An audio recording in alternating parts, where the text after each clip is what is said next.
எல்லாருக்கும் வணக்கம். நீங்கள் நன்றி இல்லாதவங்க கிட்ட போயிட்டு கெஞ்சாதீங்க.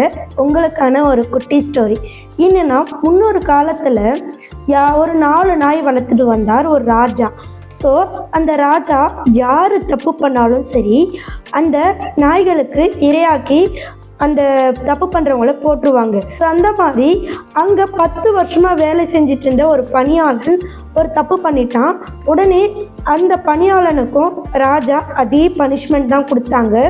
ஸோ அப்போ பார்த்தீங்கன்னா 10 வருஷமாக ஒர்க் பண்ணிட்டு இருந்தாரே அப்படின்னு சொல்லிட்டு, உனக்கு ஏதாவது கடைசி ஆசை இருக்கா அப்படின்னு சொல்லிட்டு அந்த பணியாளனை பார்த்து அந்த ராஜா கேட்டாங்க.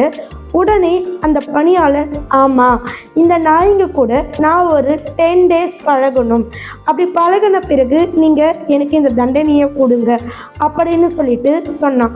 உடனே அந்த ராஜா, சரி ஓகே, நீ 10 வருஷமாக பழகியிருக்க, வேலை செஞ்சுருக்க, ஸோ உனக்கு உன்னுடைய கடைசி ஆசையை நான் நிறைவேற்றுறேன் அப்படின்னு சொல்லிட்டு அந்த நாய்கள் கூட இருக்க சம்மதிச்சான். உடனே அந்த 10 நாளும் அந்த நாய்களுக்கு ஃபுட்டு, குளிப்பாட்டி, நெக்ஸ்ட்டு பார்த்தீங்கன்னா அந்த நாய்களுக்கு நல்ல உணவளித்து நல்ல பாதுகாப்பாக அந்த 10 நாளாக பார்த்துக்கிட்டான். 16வது நாள் அவனுடைய தண்டனை வந்தது. ஸோ அந்த நாய் எதுவுமே அந்த மனுஷனை கடிக்கல, இரையாக உண்ணலை. காரணம் என்னன்னு பார்த்தீங்கன்னா, நாய் நன்றியுள்ள ஜீவன். ஜஸ்ட் 10 நாள் பழகினத்துக்காக அந்த மனுஷனை நன்றி உணர்வோடு பார்க்குது.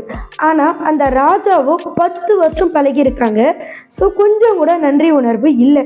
இதை தாங்க சொல்லுவாங்க, மக்களுக்கு நன்றி உணர்வு இல்லை அப்படின்ட்டு. ஸோ கண்டிப்பாக நன்றி உணர்வு இல்லாதவங்க கிட்ட கெஞ்சாதீங்க. ஸோ இந்த நாயே எவ்வளோ கேவலம் இல்லையா?